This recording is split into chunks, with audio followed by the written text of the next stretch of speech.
तो आज हम बात करने वाले हैं भारत की पहली महिला डॉक्टर आनंदीबाई जोशी की। उनकी कहानी सच कहूँ तो एक अविश्वसनीय और हिम्मत की कहानी है। ये सिर्फ एक इंसान की कहानी नहीं है, ये उस हौसले की दास्तां है जिसने सच में इतिहास का रुख मोड़ दिया। चलिए थोड़ा पीछे चलते हैं।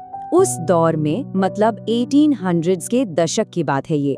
उस समय महिलाओं के लिए सामाजिक नियम इतने कठोर थे कि आप सोच भी नहीं सकते। एक ऐसा जमाना जब लड़कियों की पूरी दुनिया बस घर की चारदीवारी में ही सिमट कर रह जाती थी। और देखिए, उस दौर में ना लड़कियों के लिए पढ़ाई लिखाई करना तो बहुत दूर की बात थी।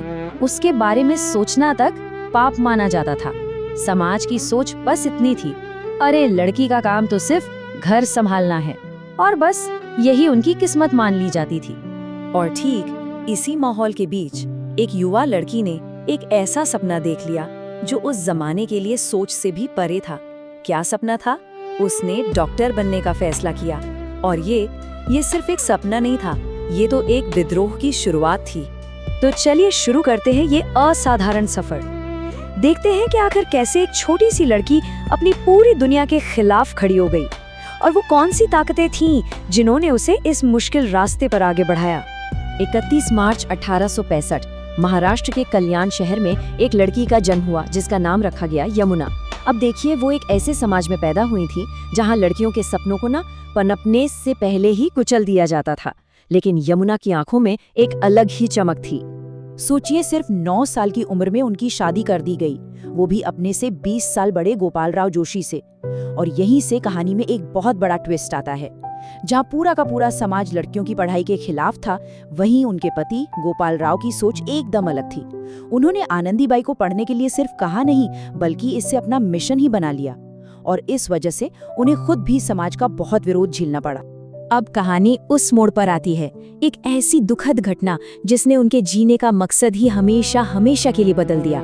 सच में यही वो मोड़ था जहां से एक साधारण सी लड़की के असाधारण बनने का सफर शुरू होता है। सिर्फ 14 साल की उम्र में आनंदीबाई मां बनी, लेकिन ये खुशी ज्यादा दिन तक नहीं रह पाई। सही मेडिकल केयर ना मिलने की वजह से उनका बच्चा सिर्फ 10 दिनों में ही इस दुनिया से चला गया। पता है क्यों?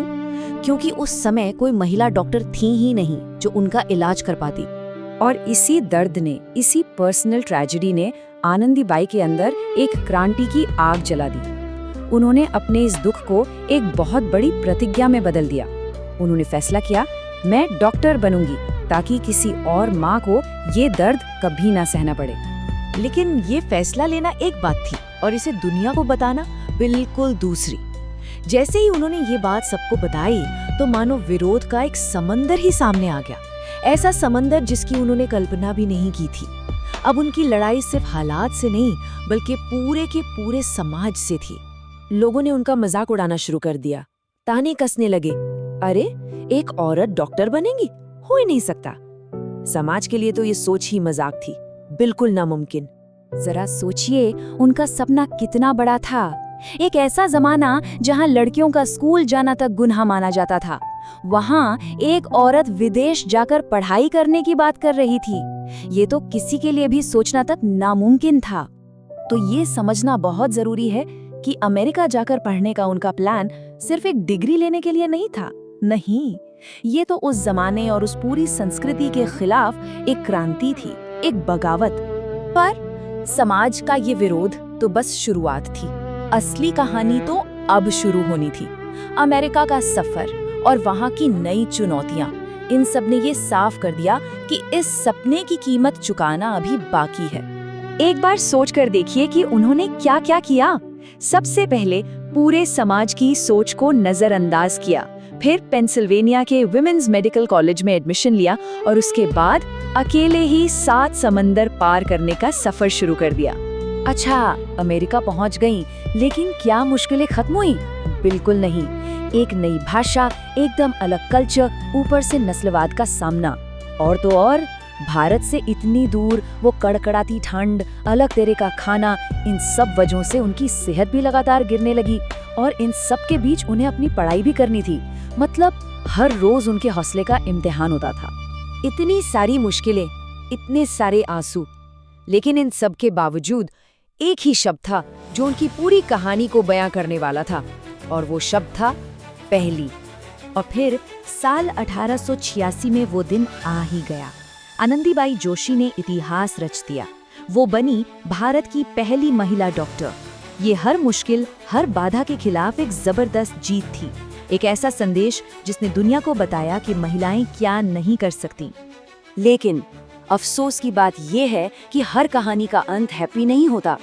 अब बात करते हैं उनके जीवन के दुखद आखिरी हिस्से की, और देखते हैं कि कैसे इतनी छोटी सी जिंदगी में वो इतनी बड़ी, इतनी अमर विरासत पीछे छोड़ गईं।